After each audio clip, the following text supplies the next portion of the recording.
What's up, y'all? I'm here today to speak on some other things that go on in my life, and the main reason why I'm speaking about this right now is because I feel like if someone needs help with how they manage stuff, they'll be able to enjoy their life better at any state that they're standing in. So, long story short, right now, I manage my life in such a way where I don't depend on one space. I don't depend on one source of anything to help keep me alive. I organize it so that all of my needs that can be taken care of in one place or in another place, so that it does not take up more time or more space than it needs to. So the good news is that we know that time is a currency, but so are other types of currencies such as coupons, or just all types of currency. It just really depends on where you're from and what types of stuff you do or you're into, whatever. It's a universal thing, just because life is in an expanding motion. Of course, there's a curve at some point, or some would say there's a curve, and some would say that it's like a straight cut to something else.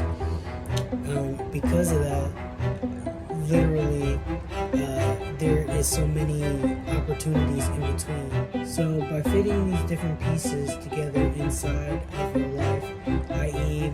like your body needs versus your food needs versus your governmental needs, whatever ways that you put your life together. And like right now, where I would say, I wouldn't call them needs though, I would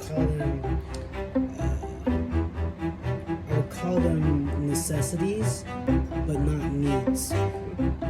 Necessities are inevitably and inexorably abundant. That's part of the nature of living life. So, long story short, how you define your money, how you define that in your life, is largely how you will choose to live. Meaning, you have so many options within someone else's conception.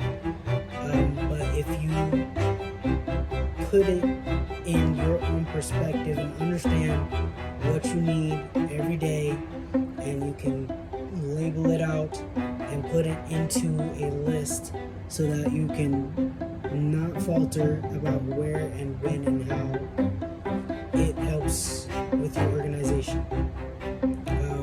Good news right now is that we're all kind of getting assistance from the GOVT, and I think that that's cool. It's definitely come in handy a few times.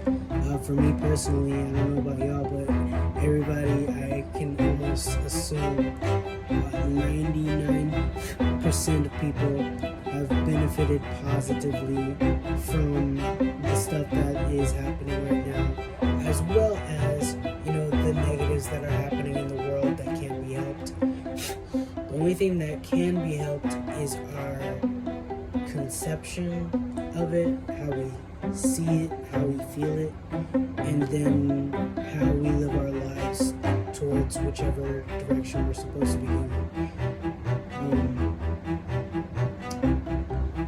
What dictates where we're supposed to go largely has to do with our humanity, our individual humanity.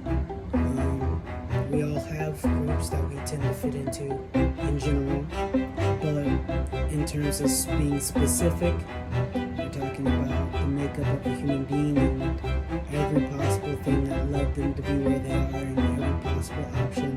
I will say, personally, I don't get into the every possible option because that, unless like I'm asked to, and that's because that person needs to be able to see each one of these routes and conceptualize what effect that will have on their lives. So once they have gone through a point of conception, or thinking about, if I had $500 more, how would that change my life? If I had 1,000, if I had 5,000, 5,000 after 5,000, and this is talking about general living. Like at 5,000, that is where more opportunities are opening up if you're getting paid $5,000 a month or $5,000 a week or whatever. Even for someone who's like doing so bad, $5,000 at one time, that's a down payment and multiple payments up of something, or whatever, they might have some conception that it's just right where it's supposed to go, and that $5,000 sets it off. There's it's one of those beautiful things. Like, that's if you're involved with stuff like that, meaning things like stocks or things like crypto. All of those types of things are in relation to a thought form that is usually in becoming a safer arena for everyone to be able to participate in. I don't know how far that's going to go. For some, like I have high hopes for some, just because when you talk about a sustainably focused coin, something that actually positively influences the world, and it doesn't have the same processing as the previous iterations. So it saves water and it saves energy, something like that. And if it's created in such a way where its intellectual property is something that's beautiful and something that's well put together, that I can see being something that is sustainable, because it is, there's nothing illegitimate or negative about that. But of course, because there are intelligent people out in the world, you'll find people occasionally that try to profit, and that's just because there's a lot of either poor people or poor-minded people in the world, and also somebody who's rich really could also be just as dastardly. So all that to say, if you organize your life whichever way you want to fit things together, meaning how much enjoyment to work, to social, to whatever parts are a part of your life, then you're able to sustain it in such a way where it feels great to get up every day and do what you need to do, and never be afraid to add like another stream of income, like part-times or on-calls or any of those types of things. Add those in when you can, if that's the direction you're going in. There's so many directions, so many things that can be said. That's why I don't really speak on it much. I just kind of like show how I'm living, and then if you're interested in learning any more, then you have the opportunity to do that.